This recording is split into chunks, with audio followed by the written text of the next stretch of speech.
পুকুরে জাল ফেললেই যে মাছ উঠবে তার কোনো গ্যারান্টি নেই, কৌশল আছে। জেলেরা যখন জাল ফেলে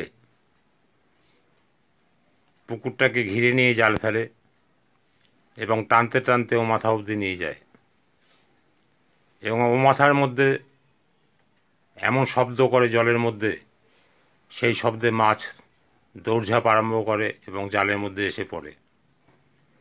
এইভাবে মাছ ধরে। তা মাছ ধরার যদি কৌশল থাকে, মানুষকে নেটওয়ার্কে নামানোর কৌশল থাকতে হবে। তো কৌশল তো আছে নিশ্চয়ই, না নিশ্চয়ই আছে। তো সেই কৌশলগুলো জানতে হবে, কী করে একটা লোককে নামানো যায় এবং তার স্থায়িত্ব আনা যায়। এই কৌশলগুলো আপনাকে শিখতে হবে। এই জন্যই মিটিং সিটিংয়ে আসা এবং মিটিং সিটিংগুলো শোনা, তবেই আপনি এইগুলো রপ্ত করতে পারবেন।